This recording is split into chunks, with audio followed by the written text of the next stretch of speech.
यीशु मसीह के फ़तेहमंद नाम में आप सबको सलाम।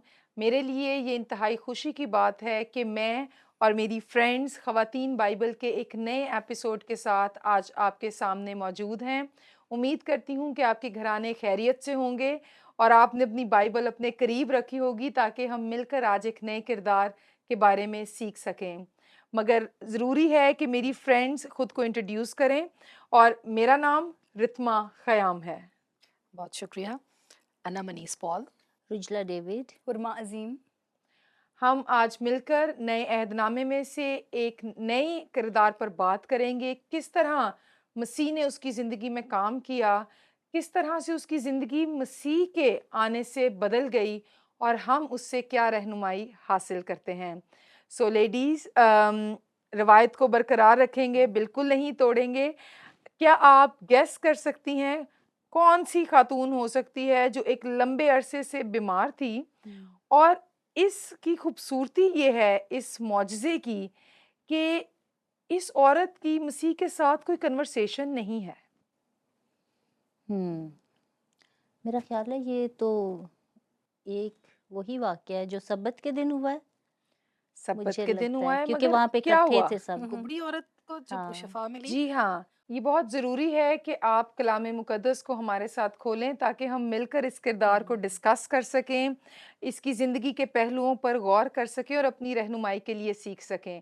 और मेरे ख़्याल से आप किसी चीज़ के इंतज़ार में होंगे, जैसे कि मेरी सहेलियाँ और मैं भी इंतज़ार में हैं कि इससे पहले कि गुफ्तगू का बाकायदा आगाज़ किया जाए, हम इस किरदार से मुतल्लिका आज के पहले क्लिप को देखेंगे।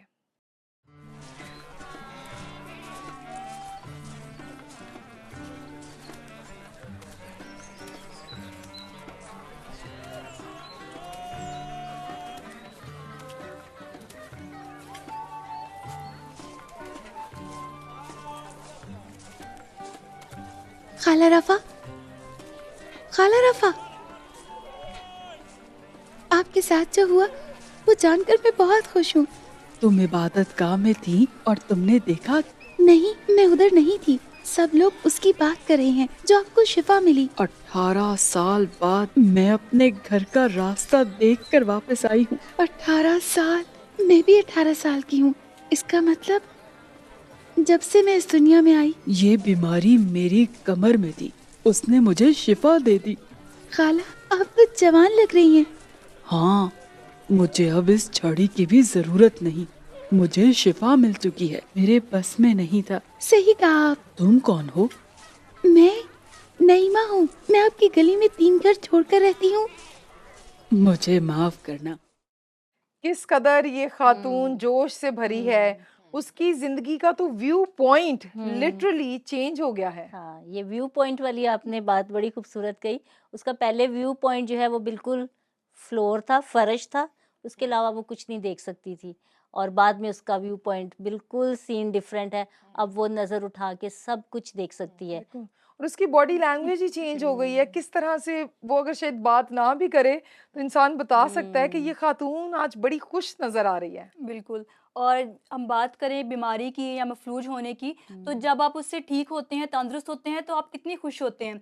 अगर अभी रोज़मर्रा में भी देखें, हल्का सा मुझे बुखार हो जाए, ज़ुकाम हो जाए, या अगर हम कुछ भी हम फ़ील कर रहे हों, तो उसके बाद से जब आप तंदुरुस्त होते हैं तो आप में एक एनर्जी जो होती है वो दोबारा से आप रीगेन एनर्जी करते हैं। और मैं उस औरत की कैफ़ियत का अंदाज़ा लगा रही थी कि 18 सालों से जो है कि वो एक ही हालत में है, तो उसके लिए कितनी बड़ी खुशी का दिन था। बिल्कुल, उसने अपने गिरदो-नवाह को पहली दफ़ा देखा होगा। और 18 साल इतना लंबा अरसा है कि एक छोटा सा बच्चा जवान हो जाता है। और बिल्कुल। ये सब कुछ सोच के मैं भी हैरान थी कि उस सारी सिचुएशन में जब उसको शिफा मिलती है, वो दुनिया को देख सकती है, तो मेरे दिल में ख्याल आ रहा था, जब कोरोना आया था तो हम लोग उस उन लम्स को महसूस करते थे, अपने बहन भाइयों से हाथ मिलाना, हग करना, और फिर चर्च में जाना। और उसके बाद वो फीलिंग जब पहली दफ़ा चर्च स्टार्ट हुए थे तो मेरी आंखों में आंसू थे कि या जिस दिन पहले बंद हुआ था उस दिन, और फिर वो जिस दिन खुला था, तो वो एक अजीब फीलिंग थी कि बिल्कुल। हम उस तौर से खुदा की इबादत भी नहीं कर सकते एक चर्च में बैठ के। बिल्कुल। और हम नहीं जानते कि किस पॉइंट पर इस औरत की ज़िंदगी में ऐसा हुआ, मगर एक लंबे अरसे से शायद उसकी तो अब कोई सहेलियां भी ना रही हों, हुँ। क्योंकि कौन ऐसे शख्स के पास बैठ के बातें करेगा जो उसको देख भी ना सकता हो। ये एक नॉर्मल ह्यूमन नीड है कि जैसे आप और मैं बात कर रहे हैं बिल्कुल। तो हम एक दूसरे की आंखों में देख रहे हैं, हाँ। लेकिन अगर आप मुझसे बात कर रहे हैं और मैं नीचे ही देखी जा रही हूँ, हुँ। कुछ देर के बाद आप उसमें इंटरेस्ट को खो देंगे। बिल्कुल ऐसा ही है। और ये उसके अंदर एक डिसेबिलिटी थी जो हम हम्म। समझते हैं, जो कि एक ज़ाहिर है किसी गुनाह की वजह से है, शैतान ने उसको बांधा हुआ था। जो भी था वो चीज़ एक हाईलाइट होती है इसमें कि वो शैतान ने उसको बांधा हुआ था गुज़श्ता 18 साल से।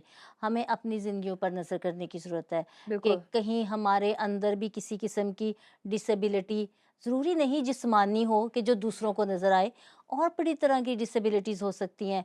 कोई मेंटली हो सकती है, कोई साइकोलॉजिकली हो सकती है कि शैतान जहाँ हमें बांध लेता है और हम अपनी इर्द-गिर्द की दुनिया को नहीं देख सकते। सबसे बढ़कर कि हम अपने यीशु के साथ नज़र नहीं मिला सकते, हम अपने राइट। खुदावंद को नहीं देख पा रहे होते हैं। बिल्कुल, और आपकी इस बात से, और ये आपने बड़ा खूबसूरत पहलू जो है रुजला उसे उजागर किया है, उसको हाईलाइट किया है। कई दफ़ा हमारे बचपन के ट्रॉमास हो सकते हुँ। हैं। मैंने ऐसे भी नौजवानों को देखा है, अगर वो ऐसी फैमिली से हैं जहाँ सेपरेशन हो गई है, या वालिद जो है वो माँ पर तशद्दुद करता है, तो ऐसे बच्चे बागी हो जाते हैं, वो शादी नहीं करना बिल्कुल। चाहते, या अगर उनकी शादी हो जाए तो वो ना चाहते हुए भी वैसा ही रवैया जो है रखना चाहते हैं, और कई दफ़ा बेटियां तो करना ही नहीं चाहती, उनके ज़हन में मर्द का इमेज वैसा बन जाता है। तो ये वही बात है कि हम डिफरेंट बॉन्डेजेस में जो है वो कैप्चर हो जाते हैं, और एक तरह से हमारी ज़िंदगी के अहम पहलू जो हैं वो लाचारी का बिल्कुल। और डिसेबिलिटी का शिकार हो जाते हैं। मुझे बड़े अच्छे से एक शख्स की जो है वो स्टोरी पता है। हुँ। उसने अपने ख़ानदान में वालिद और वालदा का बड़ा एक बिटर रिलेशनशिप जो है वो देखा था, हुँ। और उसकी शादीशुदा ज़िंदगी 6 महीने भी नहीं चल सकी। हुँ। ना चाहते हुए, लेकिन ऑब्वियसली ये उसका डिसीजन था, वो अपनी बीवी को मारा करता था। हुँ। उसकी नज़र में औरत जो है वो बुरी एक मखलूक थी, हुँ। या ऐसी जो ख़ानदान में मसाइल पैदा करती है, और हुँ। ये सारे उसके चाइल्डहुड ट्रॉमा से लिंक था, हुँ। और उस लड़की की ज़िंदगी तबाह हो गई। हुँ। उसने इतना तशद्दुद बर्दाश्त किया, और 6 महीने में वो अपने हुँ। माँ-बाप के घर लौट आई, और उसके माँ-बाप ने कहा अब हम नहीं भेजेंगे, ये तो उसे जान से मार देगा। हुँ। सो कई दफ़ा बचपन में हुई चीज़ें, जवानी में देखे वाक़यात ऐसा घर कर जाते हैं लोगों की ज़िंदगी में हुँ। कि वो लोगों को लागर कर देते हैं हुँ। मेंटली। बिल्कुल ऐसा ही है, और ये उसकी ज़िंदगी का एक बॉन्डेज था जो कि ब्रेक नहीं हुआ था। हुँ, तो हमें एक तो पहली बात है कि उन बॉन्डेजेस को आइडेंटिफ़ाई करने की ज़रूरत बिल्कुल। है, और फिर खुदावंद से मदद माँगने की ज़रूरत है। और अगर हम खुद आइडेंटिफ़ाई नहीं कर सकते, तो मेरा ख़्याल है कि हम अपनी कलीसिया में देखें, अगर हम किसी को देखते हैं कि वो किसी ऐसे बॉन्डेज में है, तो हम उसके लिए दुआ करें, क्योंकि बिल्कुल। इसका ब्रेक थ्रू बहुत ज़रूरी है। राइट। और हमारे यहाँ तो, हमारे कल्चर में तो काउंसलिंग भी, या थेरेपिस्ट के पास हुँ। जाना भी, वो कहते हैं लो जी अब मैं पागल हूँ, मैं हुँ। साइकोलॉजिस्ट के पास जाऊँ, जो कि इस कदर गलत रवैया है। जिस तरह से हमारे जिस्म के बाकी अज़ा को डॉक्टर की ज़रूरत है, हुँ। वैसे ही जब हम एक तकलीफ दे अमल से गुज़रते हैं हुँ। और हमारे ब्रेन के केमिकल्स जो हैं हुँ। वो अपसेट हो जाते हैं, बिल्कुल। तो ऐसे में डॉक्टर्स, थेरेपिस्ट हमारी मदद कर सकते हैं। इसमें पागल होना इसे नहीं बिल्कुल कहते, ऐसा ही है। You just need help. तो अगर आज व्यूअर्स आप हमें जो देख रहे हैं, किसी ऐसे बच्चे बच्ची को या बहन भाई को हुँ। जानते हैं जो किसी ट्रॉमा से गुजरा है, बिल्कुल। तलाक हो सकती है, अजीज का मरना हो सकता है, और आप महसूस करते हैं उसकी जिंदगी रुक कर रह गई है, हुँ। तो शायद आपको एक क्रिश्चियन काउंसलर को या एक डॉक्टर के पास जो थेरेपिस्ट है हुँ। जाने की ज़रूरत है। और क्योंकि हम डिसेबिलिटीज़ पर बात कर रहे हैं, इस किरदार को हम जो है वो फोकस में ला रहे हैं, तो मेरे ख्याल से यहाँ हमें फ़िज़िकल डिसेबिलिटीज़ की बात भी करनी चाहिए। बिल्कुल। क्योंकि हमारे माशरे में, साउथ एशिया में इन जनरल, या नियर मिडल हुँ। ईस्ट में, लोग समझते हैं कि अगर कोई बच्चा जिस्मानी तौर पर हुँ। माज़ूर पैदा हुआ है, तो ये गुनाह हुँ। के नतीजे में हुआ है, और ये खुदा की अदालत है, जो हुँ। कि बिल्कुल दुरुस्त बात नहीं है। हुँ।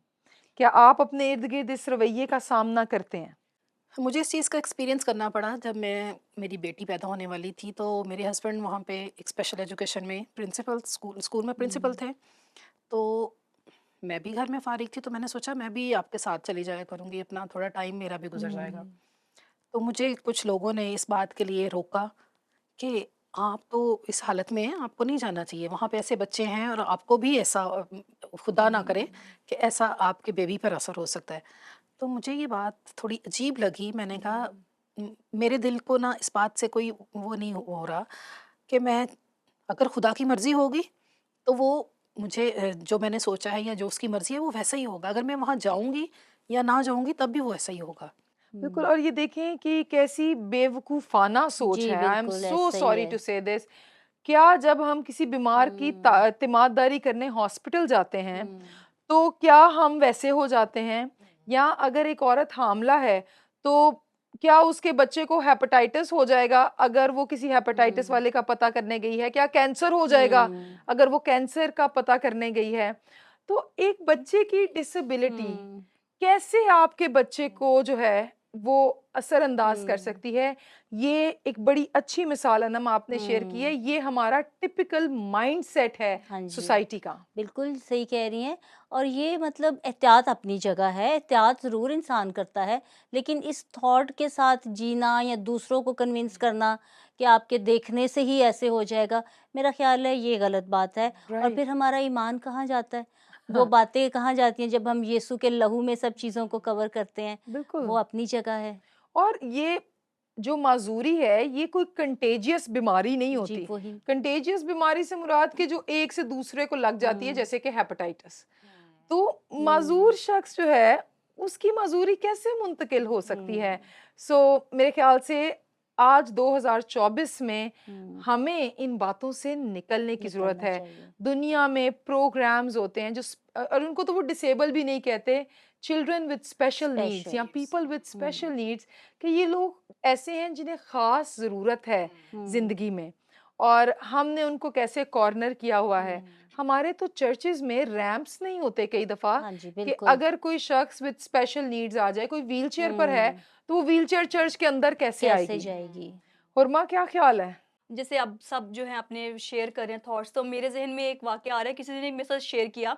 एक हुँ, कपल, उन्होंने अपने वाक़या शेयर किया कि जब मेरी वाइफ़ प्रेग्नेंट थी, तो कहते थे मैं उनको जो था जिनकी जितने भी इनके वो आपका वो ड्यूरेशन होता है, हम लोग जाते थे एबल जो बच्चे हैं, जो स्पेशल बच्चे होते हैं वहाँ पर, और हुँ, जाके उनको सर्व करते थे और हर मंथ हम जो है वो करते थे। तो कहते एक दफ़ा मेरी वाइफ़ ने मुझसे कह दिया कि तुम मुझे वहाँ लेके जाते हो, तो जी क्या पता हमारा बच्चा भी ना ऐसा हो। तो फिर कहते नहीं, मैंने उनको कहा कि तुम्हारा बच्चा बहुत खूबसूरत पैदा होगा। यानी कि हम हुँ, अक्सर हमारी जो है ना ख़वातीन की, या वैसे भी हमारी सोच होती है कि अगर हम ये इन लोगों को देखेंगे ड्यूरिंग प्रेगनेंसी तो ऐसा हुँ, हो जाएगा, तो ऐसा बिल्कुल भी नहीं होता है। तो हुँ, मुझे उनकी वो ना बहुत खूबसूरत लगी ये बात कि आपको जाना चाहिए और ऐसा ही कुछ भी नहीं होता, ये सिर्फ़ आपके थॉट्स होते हैं, जो सोसाइटी ने शायद हमारी हुँ, कंडीशनिंग इस तरह की कर दी हुई और है। उन्होंने तो बिल्कुल। कहा अपनी वाइफ़ को हाँ, कि हमारा बच्चा खूबसूरत होगा। मेरे ख़्याल से वालिदैन के लिए अगर बच्चा हुँ, माज़ूरी के हुँ, साथ भी पैदा बिल्कुल, हो, बिल्कुल, तो आप उसकी माँ के दिल से पूछें। बिल्कुल सही गो बात कि कर उसकी रहे हैं। ज़िंदगी हुँ, का चैलेंज बढ़ जाता है, लेकिन उनके लिए वो वो भी एक बच्चा हुँ, खूबसूरत खूबसूरत ही होता खूबसूरत। है। मगर कई दफ़ा कल्चर का हुँ, प्रेशर, सोसाइटी के ताने, जजमेंट्स के हुँ, खौफ हुँ, से लोग अपने बच्चों को जो स्पेशल नीड्स के साथ हुँ, पैदा होते हुँ, हैं, उनको चर्चेज़ में नहीं लाते, शादियों में लेकर नहीं हुँ, जाते, क्योंकि ज़ाहिर-सी बात है वो दूसरे बच्चों जैसे नहीं हैं। कई दफ़ा उनके हाथ से प्लेट गिर सकती है हुँ, और हम सारे एकदम यूँ ऐसे बिहेव करने लगते हैं, बजाए हुँ, इसके कि हम नॉर्मल रहें। हुँ, लेट इट बी, और उन पेरेंट्स को भी कंफर्टेबल फ़ील करवाएँ। हम तो बिल्कुल। कहते हैं लो जी, इन्हां नू नहीं सी पता, ये क्यों लेके आए ने? हुँ, हम उन्हें आइसोलेटेड कर देते हैं, जो कि गलत तरीक़ेकार है। मेरा कुछ दिन पहले ऐसा एक्सपीरियंस हुआ, हम बच्चों के साथ गए खाना खाने, तो वहाँ एक काफ़ी वो अमीर आदमी था जिसका मियाँ बीवी अपने बच्चे को लेकर आए थे। वो फिज़िकली और उसकी जो पेरेंट्स थी वो देखने में भी थोड़ा मायूब लग रहा था। तो हम हुँ, मैंने भी उस बच्चे को देखा।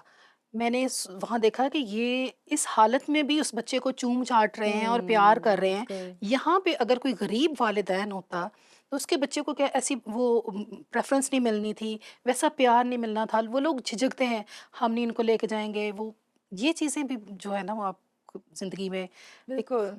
और मेरे ख़्याल से सोसाइटी की फ़िक्र ना कीजिए, अपने ऐसे बच्चों को तन्हाई का शिकार ना कीजिए, उनको बोझ ना समझिए। कई दफ़ा हमारे ये बच्चे खुदा की तरफ से हमारे किरदार पर काम करने के लिए हमारा बुलावा होते हैं। और इस सेगमेंट को हम इससे पहले कि हम दूसरे क्लिप की तरफ जाएँ, मैं एक स्टोरी के साथ क्लोज़ करना चाहती हूँ। I personally know a couple, खुदा ने उनको बेटी दी जो ऑटिस्टिक थी, यानी वो फिज़िकली जो है वो स्पेशल नीड्स नहीं रखती थी, लेकिन लर्निंग में उसके चैलेंजेस थे। और तब उनके मुल्क में लोग इस पर बात नहीं करते थे क्योंकि उनका ताल्लुक भी मिडल ईस्ट से है। तो उन्होंने इस पर बातचीत स्टार्ट कर दी। उन्होंने कहा नहीं, हम अपनी बच्ची को अलग से नहीं छोड़ेंगे, हम इसको जहाँ जाएँगे साथ लेकर जाएँगे। और उन्होंने एक इदारे का आगाज़ किया ऐसे वालिदैन के लिए जिनके बच्चे जो हैं वो वैसी ही सिचुएशन में थे। तो उनको रियलाइज़ हुआ और hundreds of families came forward, और जो आते थे वो कहते थे आज से पहले किसी ने इस पर बात नहीं की और हमारी स्ट्रगल को शेयर नहीं किया। तो वो मिलकर बैठा करते थे, बताते थे आप कैसे, मैंने अपने बेटे के लिए ये किया है, आप ये तरीका आज़माएँ, इससे ये बेहतर हो सकता है। और उसके फादर और मदर को यूनाइटेड नेशंस के एक इवेंट में अपनी बेटी के बारे और उस खिदमत के बारे जो वो कर रहे थे प्रेज़ेंट करने का मौका मिला। और उन्होंने कहा कि अगर खुदा हमें ये बेटी ना देता तो हमारे पास शायद खिदमत भी ना होती और आज ये सरफराजी भी ना होती। सो मैं ऐसी मदर्स को इनकरेज करना चाहती हूँ, अगर सोसाइटी के अगेंस्ट जाकर आप अपने बच्चे का ध्यान रख रही हैं, उसकी ज़रूरियात को पूरा कर रही हैं, दुनिया आपको अजर नहीं देगी, खुदावंद आपको इसका अजर देगा। और ये बच्चे आपके लिए आसमान पर सरफराजी का वसीला हो सकते हैं। और इसी के साथ आइए बढ़ते हैं आज के दूसरे क्लिप की तरफ। मेरा कसूर नहीं, क्योंकि मैं तो देख भी नहीं सकती थी। मैं आपको सलाम किया करती थी। फिर जवाब देती थी। जी, तुम जानती हो ना कि मैं लोगों को देख नहीं सकती थी, सिर्फ उनकी बातें सुनती थी। क्या तुमने देखा था? मैं तो अपनी आंखों उठा भी नहीं सकती। खाला, क्या आसमान की तरफ भी नहीं उठा सकती थी? मेरी पूरी जिंदगी मैं सिर्फ जमीन की धूल और गर्द देखती थी। मैं आसमान की तरफ नहीं देख सकती थी। लेकिन जब प्यारे खुदा ने मुझे शिफा दी, मैं सब कुछ देख सकती हूँ। नईमा, नईमा, तुम बहुत खूबसूरत हो। आज मेरी जिंदगी का सबसे अजीम दिन है। आपने दुरुस्त फरमाया। मैं कभी सोच भी नहीं सकती थी कि मेरे साथ कुछ ऐसा होगा। मैं तो यकीन भी नहीं कर पा रही। जैसे ही मैं इबादत गाह में दाखिल हुई, वो मुझे पुकार रहा था। आप उनको नहीं देख सकती थी? मैं तो अपाहज थी, मैं जमीन ही देखती थी।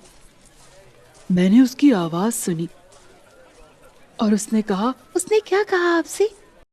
कैसे वो उस बच्ची को कह रही है कि अच्छा वो तुम हो, 18 साल की हो गई हो, और वो कहती है कि मैं आपको सलाम करती थी लेकिन आप मुझे देख नहीं सकती।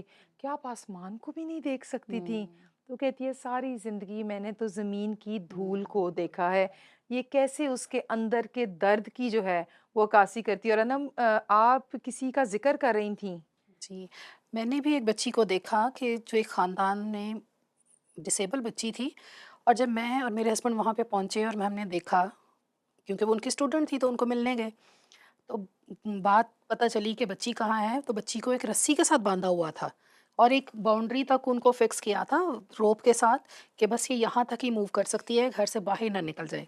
तो मेरा दिल नहायत अफसरदा हुआ उसको देख के कि ये तो जानवरों जैसा सलूक कर रहे हैं इस बच्ची के साथ। और जानवर को भी इंसान खोल देता है और जानवर भी घूम फिर के हम्म। वापस आ जाते हैं। सो ऑब्वियसली हम ये नहीं कह रहे कि उनकी कोई बुरी इंटेंशन थी, लेकिन ये लेकिन कोई ह्यूमन बिहेवियर भी बिल्कुल, नहीं है। और वो बिल्कुल। यानी मेरे हस्बैंड को देख के इतनी ज़्यादा बच्ची एक्साइटेड थी कि उसको पता था कि अब मुझे ये खोलेंगे, अब मैं इनके साथ हाँ। बैठ के बात करूंगी। और वो इतनी एक्साइटेड होती थी, वो हमें टच करती थी, हमसे प्यार करती थी। शायद उसको घर से वैसा प्यार नहीं मिलता था। Right, absolutely. और ये औरत भी बिल्कुल, मेरे ख्याल से ऐसे शी वाज ही डेस्परेट। हाँ। और मैं ये कहना चाहूँगी यहाँ पे रितमा जी कि देखिए वो ब्लाइंड नहीं थी, अंधी नहीं थी वो, लेकिन उसके बावजूद वो अपनी इस महरूमी की वजह से वो कुछ देख नहीं थी पाती, सिवाय ज़मीन के और गर्द और धूल के, जैसा उसने कहा। और जब वो ठीक हो गई तो क्लिप में भी हमने देखा कि वो बच्ची जो खुद 18 साल की थी, उसको उसने पहली दफ़ा देखा और उसकी तारीफ़ की, फिर उसने यीशु की भी तारीफ की, हाँ, हाँ, हाँ। कहती है कि कितना खूबसूरत इंसान है ये, और ज़ाहिर है उसने दुनिया को सीधे खड़े होके देखा, उसकी बनाई हुई चीज़ों को देखा, खुदा की कुदरत को और उन मनाज़िर को। तो मेरा ख़्याल है कि जब हम सीधे होते हैं और फिर भी हम इन नेमतों का, इस खूबसूरती को हम देख के नज़रअंदाज करते हैं या शुक्र नहीं अदा करते, राइट। तो हम किस कदर गलती करते हैं। अब आप देखिए ना कि अगर मुझे इस ही टेबल को मुसलसल देखना पड़े हुँ, 2 मिनट, 3 मिनट, 5 मिनट, लेकिन आखिर को मेरी आंखें थक थक जाएंगी जाएंगी। और मैं फ्रस्ट्रेशन का शिकार हो जाऊंगी। हाँ, ऐसे ही जो लोग बीमार और बिस्तर पर पड़े होते हैं वो छत बिल्कुल, को देख देख देख देख कर के थक थक जाते थक जाते हैं। जाते हैं। तो इस औरत के अंदर नाउमीदी की, शायद उसने सोचा होगा कि अब सारी जिंदगी मैंने जमीन ही देखनी है, आसमान को नहीं देख पाना। हुँ, बिल्कुल। और इस वाक़ये में जब उसकी खुशी देखें, वो फर्स्ट एक्सपीरियंस हमें भी सब हुँ, याद है कि जब हम कोई चीज़ पहली दफ़ा करते हैं, वो जो फर्स्ट एक्सपीरियंस, वो फीलिंग होती है, हुँ, उसको एक्सप्रेस नहीं कर पाते हैं। और वो औरत जो इतने सालों से जो है वो झुकी हुई है, वो ज़मीन देख रही है और वो अब चीज़ों को जो एक्सपीरियंस कर रही है, सीरियसली उसके आप देखें उसके क्लिप में हुँ, आपकी खुशी जो है उसके चेहरे से झलक रही है, वो हर राइट। चीज़ को फ़ील कर रही है। इसके साथ ही ना मुझे अमाल की किताब में जो वाक़या जहाँ हुँ, पर शागिर्दों ने उस लंगड़े को जो हैकल के हाँ, दरवाज़े के पास हाँ, बैठता था बिल्कुल, और उसको शिफा दी थी, तो वो उछलता है, कूदता है क्योंकि उसको हम्म, टाँगे जो हैं वो सही सलामत हैं, अब वो उसमें जान आई है और वो यानी कि अपनी हुँ, खुशी का इज़हार कर रहा है। सेम इसी तरह जो है बिल्कुल जो है आप देखिए कि वो खुशी का इज़हार कर रही है कि मैं आसमान को देख सकती हूँ, हुँ, उसको छू रही है औरत को। तो मतलब कि ये बहुत आपका जो फर्स्ट एक्सपीरियंस होता है किसी भी चीज़ का, वो बहुत हुँ, मायने करता है। और बिल्कुल, मैं तो सोच रही थी कि जब मसीह ने कलाम कहता है कि उस पर हाथ हुँ, रखे और वो सीधी सीधी हो हो गई, गई। वो हम्म, मोमेंट क्या क्या होगा होगा? उसकी जिंदगी में। और व्हाट अ ब्लेसिंग कि जब वो सीधी हुई है तो जो पहला चेहरा चेहरा उसने उसने देखा देखा, है वो उसने अपने शाफी का देखा देखा है। है। बिल्कुल, मैंने इसमें क्लिप में देखा कि वो जब लड़की से पूछती है कि जब उसको बताती है कि मैं आपको सलाम करती थी, तो उससे पूछती हाँ। है क्या मैं जवाब देती थी, कि उसको वो नज़र ही नहीं आती थी कि हुँ, कौन-कौन उसके साथ कैसा बिहेव ओ कर रहा था यस। और हुँ, वो क्या-क्या कुछ देखना चाहती थी, उसकी भी ख़्वाहिश थी। हमारे लिए भी माशरे में आजकल ऐसे ही लोग भी हैं, ऐसा हुँ, माहौल भी हमें मिलता है, जिसमें हम अच्छे-अच्छे लोगों के साथ मिलना चाहते हैं, बस जो हुँ, हमसे गरीब या कमतर हैं, हम उनको पसंद भी नहीं करते। हाँ, और गो कि ये लड़की हमारा मेन कैरेक्टर नहीं है, लेकिन हुँ, मुझे ये बात पसंद आई है कि उसने इस औरत की इज़्ज़त करना नहीं हुँ, छोड़ी, उसने उसे हाँ, सलाम करना नहीं छोड़ा है, वरना वो कहती आंटी को तो पता भी नहीं चलता। और कई दफ़ा हुँ, हम लोगों को सलाम करना इसलिए छोड़ देते हैं कि जी वो तो हुँ, मुझे जवाब नहीं जवाब देता। नहीं देता, मगर कलाम कहता है कि अगर तुम किसी पर सलामती भेजते हो और वो जवाब नहीं देता तो वो सलामती तुम पर वापस लौट आती है। तो हम देखें किन मामलात में फंसे हुए हैं, हुँ, जबकि लोग कितनी बड़ी मुश्किलात में भी। और 18 साल, ये बच्ची 18 साल की है, हुँ, 4 साल की उम्र से बोलना शुरू कर दिया होगा, 3 साल। हुँ, इसका मतलब है कि जब से वो इस खातून को जानती जानती थी, है, वो सलाम गुज़रते हुए कर उसे रही है। सलाम किया करती थी। हाँ, तो आज जो बच्चे हमें देख रहे हैं, किसी बड़े ने सुना है, नहीं सुना है, आपके वालिदैन की उनसे रंजिश है, ये बड़ों का मामला है। छोटे बच्चों को कभी बड़ों की इज़्ज़त करना रोकना नहीं हुँ, चाहिए। आपको सलाम करना ही चाहिए। चाहिए, और ये एक ऐसी बात है जो मेरी वालिदा ने बचपन से हमारे अंदर इंस्टिल की और मैं बिल्कुल, बहुत शुक्रगुज़ार हूँ। कई दफ़ा ऐसा होता था हमारी फैमिली भी लाइक एनी अदर फैमिली, हाँ, किसी के साथ कोई चपकलिश हो गई है, तो मुझे याद है एक इवेंट मैंने कहा कि मम्मा नहीं, मैं हमने उनके घर नहीं जाना, हम नहीं जाएँगे। हुँ, तो मेरी मम्मा ने कहा कि बेटा ये बड़ों के मामलात हैं। हुँ, आपके रिश्ते में वो ये लगते हैं, बिल्कुल, आपने जाना ही है। ठीक है? तो कोई बात नहीं, वो पापा हल कर लेंगे जो मामलात हैं। आप जाएँगे, आप सलाम भी हुँ, करेंगे और आप जाकर खेलें। बिल्कुल। आपका फ़र्क जो है वो डेवलप नहीं होना चाहिए कभी। बिल्कुल, ये बड़ी खूबसूरत बात आपने कही है।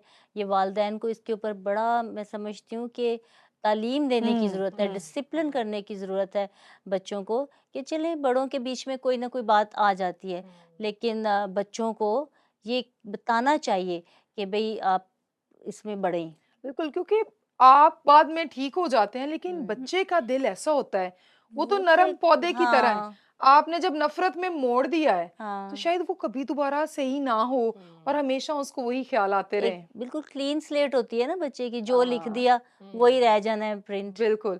So what a wonderful thing, हम इस औरत को डिस्कस कर रहे हैं, उसने मसीह को देखा लेकिन सब इस वाक़ये से खुश नहीं थे। हाँ जी, नॉट ऐसा ही एवरीवन है। Was happy. हर दफा ही जब मसीह कोई काम करता है तो जहां लोग जो है वो हुँ, शुक्रगुजारी करते हैं वहां साथ तनकीद वाले भी बैठे होते हैं, बिल्कुल। और वो तो इबादत खाना उससे भरा हुआ था। सो इससे पहले कि हम इस बाकी की बातों पर गौर करें, आए लेते हैं एक छोटा सा ब्रेक। ब्रेक से वापस आएंगे और आज के फाइनल क्लिप की तरफ बढ़ेंगे।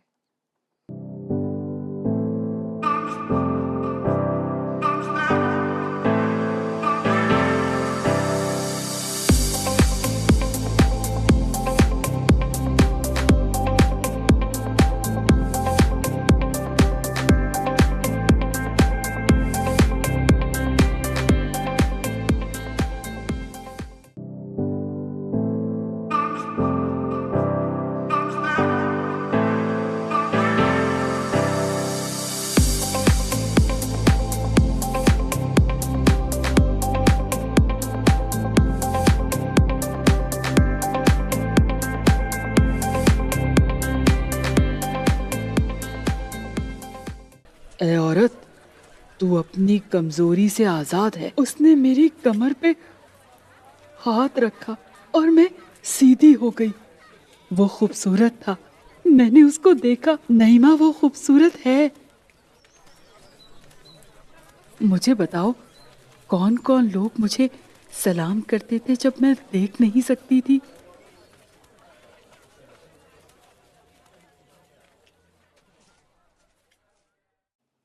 कैसे वो औरत जो है वो इस सारे मामलात को कंक्लूड कर रही है। और हम ये क्लिप देखने से पहले बात कर रहे थे कि सब ही जो हैं वो इस मौजज़े से खुश नहीं थे। कुछ ऐसे भी मज़हब के ठेकेदार वहाँ पर मौजूद थे कि जो कहते हैं कि सब्बत के दिन तो ये करना रवा नहीं है, अगर किसी को शिफा चाहिए तो वो बाकी 6 दिनों में आकर ये काम करे। ये बड़ी अजीब सी बात लगती है और हंसी भी आती है कि जैसे डॉक्टर है, कोई क्लिनिक है, बंद हो गया, आज तो डॉक्टर अवेलेबल नहीं है, तो कल आइएगा।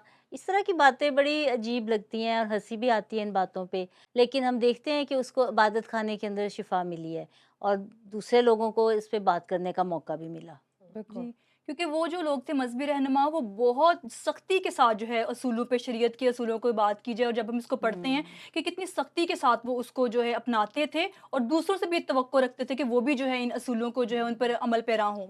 और इसीलिए जो है खुदा यीशु मसीह में हम कहते हैं हमेशा वो हमारी सोच से बालातर काम करते हैं। तो इबादत खाने में जो था इस तरह के मौज़ात और सब्बत के दिन करना ये उन लोगों के लिए था उनकी नज़र में कि ये रवा नहीं था, ये ऐसा नहीं हो सकता। लेकिन खुदावंद यीशु मसीह ने वहीं पर जो है वहाँ पर उनकी सोच को बदला कि सब्बत के दिन भी मोज़ात हो सकते हैं क्योंकि हर एक बिल्कुल। दिन खुदावंद ने बनाया है, हर एक दिन मुबारक है। राइट। और ऐसा नहीं कि यीशु मसीह शरीयत को इज्जत नहीं देते थे। हुँ, यीशु मसीह ने खुद अनाजील में ये बात रकम है। उसने कहा कि मैं इसलिए आया हूँ कि इन बातों को पूरा पूरा कर करूँ। सकूं, हुँ, और मैं शरीयत को मनसूख करने नहीं हुँ, बल्कि पूरा हुँ, करने आया हुँ, हूँ। ये उसके मुंह के अल्फाज हुँ, हैं।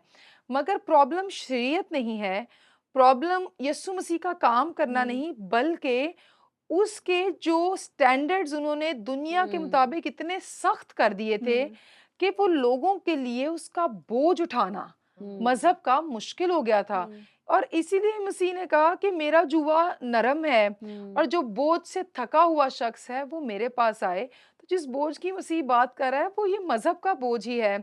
ये नहीं कर सकते, ये नहीं कर हुँ, सकते। और मसीह ने तो हुँ, एक और जगह भी कहा कि सब्बत जो है वो आदमी के लिए बना है, ना कि आदमी सब्बत के लिए। तो ये बातें खुदा के प्लान में तो इंसान को रेस्ट देने के लिए थी, इंसान ताकि अपने खालिक के साथ फेलोशिप कर हुँ। सके।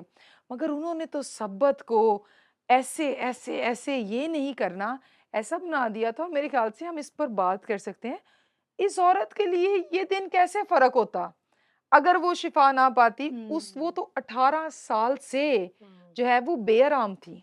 यीशु मसीह ने बड़ा अच्छा जवाब दिया उस रहनुमा को कि जैसे वो गधे की मिसाल देते हैं कि क्या तू उसको पानी नहीं पिलाता? तो यीशु ने उस औरत को जब देखा और उस पे तरस आया और उसको शिफ़ा दी। इब्राहिम की बेटी को मैं शिफ़ा क्यों ना देता? बिल्कुल। और यीशु मसीह इससे क्लियर एक कंट्रास्ट और कंपैरिजन जो है वो उसे दिखा रहा है कि तुम्हारी नज़र में एक गधे की वैल्यू हुँ, ज़्यादा है, हुँ, और क्या मेरी नज़र में अपनी मखलूक की वैल्यू इससे ज़्यादा नहीं हो सकती? बिल्कुल, और मैं इसमें ये बात ज़रूर कहूँगी कि यीशु की नज़र हर एक पर है। देखिए इबादत खाना में कितने लोग होंगे, राइट, लेकिन यीशु को उस पर और उसकी हालत पर तरस आया। और मुझे उस खातून की भी एक जो है ना एक सिफ़त यहाँ पे ये नज़र आ रही है कि इस डिसेबिलिटी के बावजूद वो इबादत खाने में आई। इसका मतलब है कि ये कोई वन्स नहीं हुआ होगा, राइट, वो ये उसकी रूटीन में होगा कि वो इबादत खाने में जाती थी। इसका मतलब है कि वो खुदावंद को प्यार करती राइट। थी। ये बिल्कुल। आपने मेरे दिल की हाँ, बात हाँ। कही है। हम तो तंदुरुस्ती में नहीं जाते हाँ, इबादत बिल्कुल। करने। ज़रा-सा फ्लू हो जाए तो आज तबीयत ठीक नहीं है, एक्सक्यूज़ेज़ नौकरी मिल पर जाते जाएँगे हैं। क्योंकि वहाँ से तो छुटकारा नहीं है। तो खुदा तो ऑप्शनल है, इबादत तो ऑप्शनल है, गए, गए, ना गए, ना गए। लेकिन ये औरत शायद 18 बरस से ऐसी ही सूरत-ए-हाल में उसने इबादत को मिस जो है वो नहीं किया है। बिल्कुल। और यहाँ पे ना हम अगर गौर करें तो हमें 2 तरह के जो है मफ़लूजपन जो है वो दिखने को मिलेगा। एक तो वो औरत जो कि फ़िज़िकली है, हुँ। और जो रहनुमा है वो मेंटली उनकी जो सोच है वो बिल्कुल, मफ़लूज है वहाँ पर। राइट, तो वेरी खुदावंद राइट, यीशु मसीह ने उन दोनों की सोच को बदला, यानी कि वेरी उसको जो है राइट। जिस्मानी तौर पर शिफ़ा मिल गई, और उनकी जो सोच थी कि अच्छा ऐसा नहीं हो सकता, उनके मफ़लूजपन को भी खुदावंद ने दूर किया वहाँ बिल्कुल। पर। और बहुत अच्छी मसीह बात ने कही। उसको छोटा-मोटा टाइटल नहीं दिया। हाँ, मसीह ने उसको इब्राहिम अब्राहम की की बेटी। बेटी कहा है। हुँ, यानी कि सिर्फ अब्राहम के बेटे नहीं हैं। हुँ, तुम जो मज़हब के ठेकेदार बन रहे हो और कहते हो कि हम अब्राहम हुँ, की नस्ल से हैं, तो क्या ये जो अब्राहम की बेटी है, हुँ, क्या ये कदर-ओ-कीमत नहीं हुँ। रखती है? क्या इसकी तकलीफ से इसको छुटकारा नहीं चाहिए है? तुम्हें अपनी सोच बदलने की ज़रूरत है। मसीह ने कहा कि शी इज़ वैल्यूएबल। बिल्कुल। बिल्कुल, और खुदा की उसकी नज़र में हर कीमत। एक इंसान जो है वो गिरां कद्र है। राइट। और व्यूअर्स, अगर आज आप ऐसी सूरत-ए-हाल में हैं, खुदा अपने से मोहब्बत रखने वालों को कभी शर्मिंदा होने नहीं देता। हालात कैसे ही क्यों ना हों, अगर आपने वफ़ादारी की है, मोहब्बत की है, तो उसकी नज़र आप पर है। और अगर हालात ने आपको झुका दिया है और आप समझते हैं कि आप दोबारा कभी सरफ़राज़ी को नहीं देखेंगे, सीधे होकर नहीं देखेंगे या आसमान की तरफ अपनी इज़्ज़त से जो है वो नज़रें नहीं उठा सकेंगे, तो ये औरत, इसकी कहानी और मसीह का इस पर तरस करना आपके लिए एक उम्मीद की किरण है, जो इस कुबड़ी औरत को शिफ़ा दे सकता है। उसको ख़ाक से जो है वो आसमान की तरफ उसकी नज़रें उठा सकता है। वो आपको भी आपकी शर्मिंदगी से, नाउम्मीदी से निकाल कर खुशखबरी के ज़रिए, मसीह की खुशखबरी के ज़रिए एक नई इब्तिदा दे सकता है। सो उम्मीद को थामे रहिए और मसीह में हमें बढ़ते रहना ही है। इसी तरह जो है एक वाक़या मैं आप सबके साथ शेयर करूँगी हमारे चर्च में ही, और हमारी आँखों देखे, हमारी आँखों के सामने हमने ये वाक़या देखा है, और किस तरह जो है उस नौजवान को खुदावंद ने शिफ़ा दी। कि जिस तरह कुबड़ी औरत जो है वो झुकी हुई है, इस तरह हमारे क्वायर में एक नौजवान जिसका था, उसके बोन मैरो में था प्रॉब्लम, उसके बैकबोन में था, और वो सही तौर से जो था वो चल फिर नहीं सकता था। लेकिन खुदावंद ने जो है उसको शिफ़ा बख्शी, और इस तरह से उसके लिए बहुत सी दुआएँ की गईं, और उसके बाद और आज मैं देखती हूँ कि वही नौजवान जो है किस तरह खुदावंद की खिदमत कर रहा है। तो ये है कि डेली हमारी ज़िंदगी में जो है इस तरह के मौज़ात हमारी आँखों के सामने होते हैं, और बाइबल मुक़द्दस में जो वाक़यात लिखे गए हैं वो बेसिकली हमारी रहनुमाई के लिए ही हैं, कि हम उनसे सीख सकें राइट। और अपने ईमान को और तक़वियत दे सकें। और इस औरत के बारे में भी जी अनम, पहले आप हाँ। कहिए और फिर मैं उसको शेयर कर सकती हूँ। क्यों मैंने जो इस बात से हुरमा की बात से मुझे महसूस हुआ कि जब आपकी ज़िंदगी में कोई काम होता है खुदावंद की तरफ से, कोई आपको मुआवज़ा मिलता है या वो शुक्रगुज़ारी की रूह आती है, तो ज़रूर उसकी हमें खुशखबरी लोगों को सुनानी चाहिए।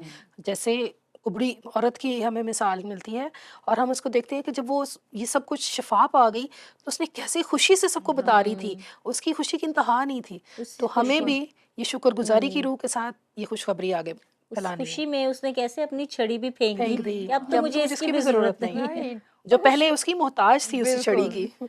खुशखबरी क्या है? खुशी की खबर। खबर। और खुशी की खबर दुखी इंसानियत के लिए यीशु मसीह का दुनिया में आ जाना, उसका हमारे गुनाहों के लिए मरना, ताकि हम गुनाह के बोझ से, बीमारियों और लानतों के बोझ से आज़ाद हो सकें। और जिस तरह यीशु मसीह मुर्दों में से जी उठने में पे लौटा है, वो लोग जो उस पर ईमान लाते हैं, वो भी अब्दी ज़िंदगी हासिल करेंगे और हमेशा तक उसके साथ रहेंगे। और मैं उम्मीद करती हूँ किसी दिन हम इस कुबड़ी औरत को रूबरू भी बिल्कुल, मिलेंगे और बिल्कुल। फिर उससे हम और ज़्यादा डिटेल्स जो हैं वो आसमान पर शायद किसी दिन पूछ सकेंगे। सो मेरे अज़ीज़ों, आपको ये चैलेंज देना चाहती हूँ। अगर आज कोई ऐसे हालात हैं जिनके बोझ ने आपको कुबड़ा कर दिया है, वो आपका गुनाह हो सकता है जिसके बायस आप पशेमानी और शर्मिंदगी में ज़िंदगी गुजार रहे हैं। आप अपनी आँखों को झुकाए हुए हैं और सोचते हैं कि फिर कभी ये नज़रें उठ नहीं सकती हैं, मेरा सींग दोबारा बुलंद नहीं हो सकता, खुदावंद मुझे प्यार नहीं करता। तो इस कुबड़ी औरत पर नज़र कीजिए जिसे दुनिया ने रद्द किया, जिसे सबने छोड़ दिया, मगर जब मसीह की नज़र उस पर पड़ी तो उसका कुबड़ापन जाता रहा, वो सीधी हो गई, शर्मिंदगी जाती रही और वो तमजीद करती है और आसमान को देख सकती है। वही मसीह आपके लिए आज भी जिंदा है और आपको गुनाह के कुबड़ेपन से निकाल कर हमेशा की ज़िंदगी में दाखिल कर सकता है। ये खुशखबरी है, इससे निकलिए, गुनाहों से निकलिए और हमेशा की ज़िंदगी में दाखिल होइए। मैं आपके लिए दुआ करना चाहूँगी। खुदावंद आसमानी बाप, हम तेरा शुक्र करते हैं तेरे इकलौते बेटे हमारे मुनज्जी यीशु मसीह के लिए, जो गुनाहों की दलदल से हमें निकाल कर हमेशा की ज़िंदगी का वारिस ठहराता है। यीशु मसीह, तू जो हमें हमारी शर्मिंदगियों की दलदल में छोड़ नहीं देता है, तूने इस कुबड़ी औरत पर नज़र की, उसके बोझ को हटा दिया। तूने मज़हब की और मज़हब परस्तों की फ़िक्र नहीं की, बल्कि अब्राहम की बेटी यानी अपनी बेटी की, जिसे तूने अपनी सूरत पर बनाया, अपनी शबीह पर पैदा किया, उसकी फ़िक्र की और हकीकत में उसकी ज़िंदगी में सब्बत को इंट्रोड्यूस किया। आज मैं अपने बहन भाइयों के लिए जो किसी भी तरह से काम, गुनाह, फ़िक्रों के बोझ के नीचे हैं, दुआ करती हूँ। तेरा इत्मीनान जो समझ से बिल्कुल बाहर है, उनके दिलों और ख़्यालों को यीशु मसीह में महफूज करे। हर तरह का बोझ, हर तरह की फ़िक्र यीशु नाम से जाती रहे और तेरा सब्बत उनकी ज़िंदगियों में दाखिल हो। वो तेरे हाथ के नीचे आराम पाएँ, तेरे जुए को अपने ऊपर लें जो कि मुलायम है, क्योंकि खुदावंद तू बोझ से दबे हुओं को आज़ाद करता है, उनको रिहा करता है। हम तेरा शुक्र करते हैं, हम दुनिया की तरह नाउम्मीद नहीं हैं, बल्कि यीशु मसीह में फ़तह से बढ़कर अपनी सूरत-ए-हाल में गलबा पाते हैं। हम अपनी ज़िंदगियों से, ज़िंदगी की गवाहियों से सारा जलाल खुदा बाप, बेटे और रूहुल कुद्स को देना चाहते हैं। खुदावंद इस दुआ को सुन और अपनी हज़ूरी में कबूल कर, यीशु मसीह नासरी के नाम में। आमीन। मैं दुआ करती हूँ कि आप और आपके घराने हर तरह के कुबड़ेपन से, नाचाकियों के, गुनाहों के, फ़िक्रमंदियों के आज़ाद रहें। आप मसीह में फ़तहमंद ज़िंदगी गुज़ारें और उसके गवाह ठहरें और ये खुशखबरी दूसरों तक पहुँचाने का वसीला बनें। खुदावंद आपको कसरत की बरकत दे।